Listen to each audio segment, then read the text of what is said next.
I want to show you something right here. Take a look up this mountain. That's where the landslide started on Sunday, or very close to where it started. You can hear construction equipment operating.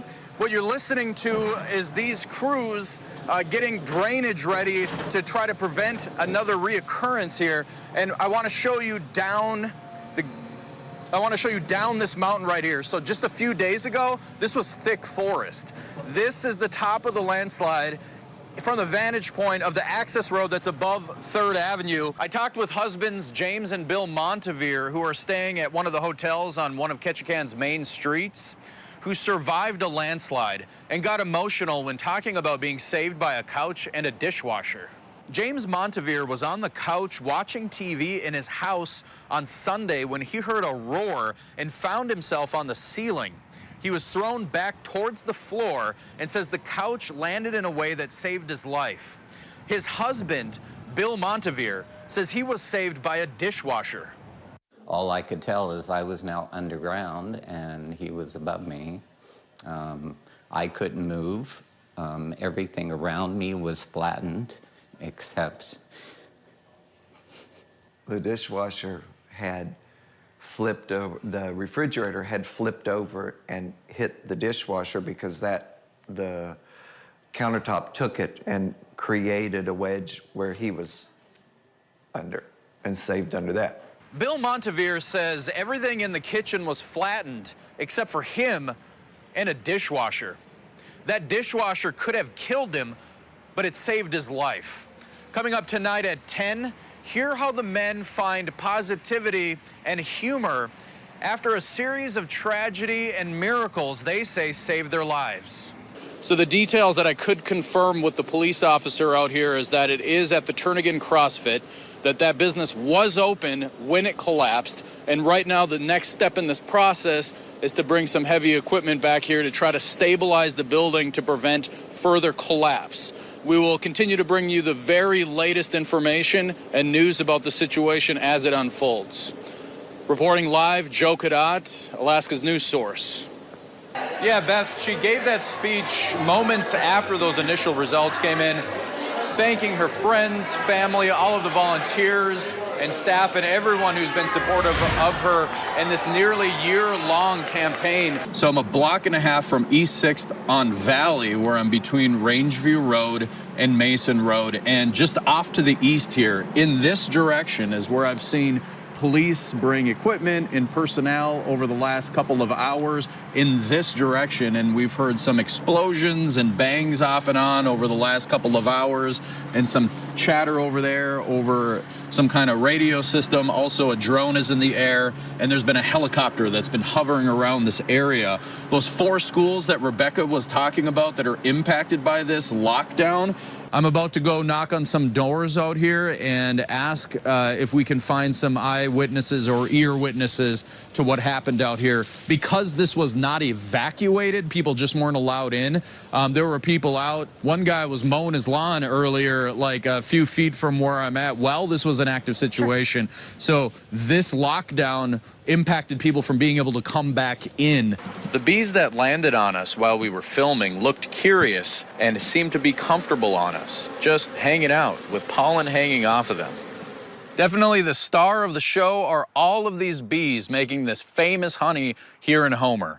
Hidden within these trees, branches, and plants, though, are invasive species that have been here, some for decades, that are harming the local native plants, local wildlife, and can disrupt the food supply for local fish. We've gotten a number of phone calls in the newsroom, emails from people asking about the voting process and the voting times. What we heard just moments before you saw me on camera is that anyone in line will be able to cast their vote. That's what we've definitively confirmed here while I've been on the air. And just a reminder out there that the Democratic primary election that will happen on April 13th. Anchorage Police Department telling me tonight that there have been 5 injury crashes and 27 non-injury crashes reported since 12:01 this morning across the city. Back to you. Bell 206L4 helicopter was carrying 3 Alaska Department of Natural Resource geologists along with the pilot when the aircraft crashed on July 20th.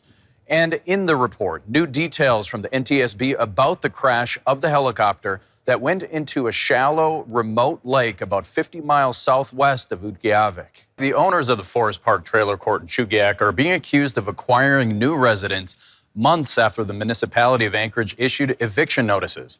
At the same time, the commissioner of the state's Department of Environmental Conservation is saying the trailer court has had active water and sewage issues for years. One of the owners, though, is saying nearly everything the commissioner is saying about them is not true. And you can see how those tents behind me along that hill are kind of pushed off to one side. In video that we took this morning, just a couple of hours ago, that wasn't the case. This is because city workers and law enforcement were tidying things up there about an hour and a half ago. To be clear, the city is saying that that was not an abatement. That fire spread to part of this dock here. You can see right here is Whittier's only fueling dock for water vessels. There were an estimated nearly 1,300 beluga whales who lived in Cook Inlet in 1979. That was considered healthy. Jill Seymour, who is a marine mammal specialist with NOAA Fisheries, says overharvesting is to blame for the original decline of the animal. In 2000, there was an estimation of about 435 beluga whales. The town hall, which is set to begin here in about 25 minutes at the library, is one of many facets of several plans that the city intends on tackling the issue head on. At about 6 o'clock, we'll start to hear public testimony possibly about the academy's changes that could make dramatic changes to the way high schools operate across the Anchorage school district. A lot of public criticism and a lot of public support on that, and that meeting could go late. We could be here as late as 11 tonight waiting for a final vote. Talk expanding the type of roof construction they now say is at risk. Specifically, we're going to be talking about metal framework built between the 70s and 80s called trusses, and specifically wood truss frames expanded to metal plates of all types. There was a tense situation out here for hours as rescuers were trying to find some of the dogs who had gone missing. At one point, one of the dogs had gone out onto the ice, and there were some earlier talks of a possible helicopter rescue. It's an Arleigh Burke-class guided missile destroyer. High-ranking military officials were there at this morning's ceremony, along with friends, family, and colleagues of the former U.S. Senator. Another inch of snow, and we're going to hit the 10-foot mark in Anchorage for the season. We're watching flooding conditions closely tonight along the western Kenai Peninsula borough. Girdwood is a sea of people as the town of about 2,000 comes alive for the annual Forest Fair celebration.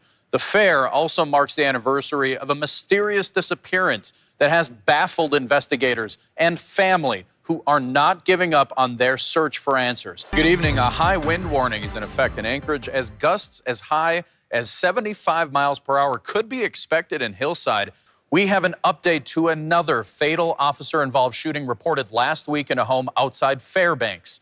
Developments tonight, a search and rescue team has recovered the bodies of 3 geologists with the Department of Natural Resources and a pilot who were on board a helicopter that crashed into a shallow tundra lake on the North Slope Thursday night. We've got multiple stories, videos, interviews of glacial dam outburst flooding in Juneau over the last couple years online now at alaskasnewssource.com.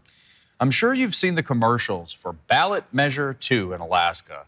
They're everywhere. Protesting Anchorage police tonight, friends and family of an Alaska Native woman missing for the last 5 years sent police a message today at headquarters. Still to come on the news at 5, details on a missing boater in the interior. Also, a man is accused of threatening a vacationing family in Healy. Plus, a woman survives after rolling an ATV in Wasilla. All that and much more when we come back.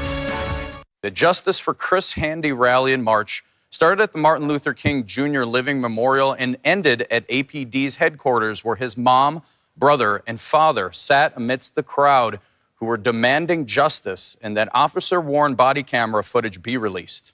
Chris Handy's mom was crying, missing her son, while sitting under the Anchorage Police Headquarters sign. I asked her what gave her the strength to show up at the rally today. When I got up this morning, it was overcast, and as God is my witness, He let the sun shine, He let these people come out, and I think that the people have spoken what they want. What do you think Chris would say if he was here today? I'm proud of you, Mom.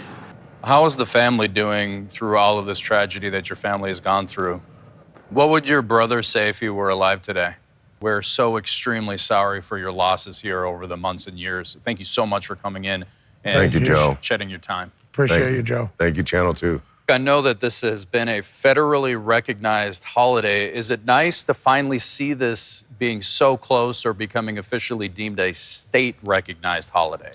Now, talking about a misdiagnosis, is that something that is more common among the BIPOC community when we're talking about cancer?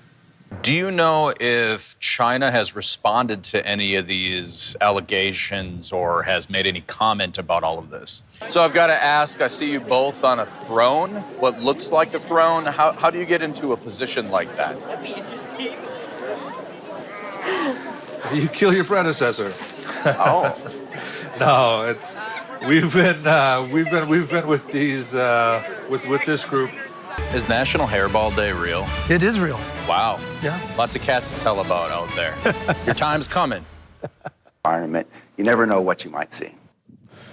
All right, coming up on the news at 5, we're all out of dancing goats, but we do have some more Robert Forget and some more forecasts. I keep thinking about 70 inches of snow in 2 months. Now, if we keep by that math, we should have like 10,000 inches of snow by the end of winter, right? It's a lot of snow, yeah. You said something about absorbing Thunder Mountain. That's what I feel like after drinking a couple iced coffees.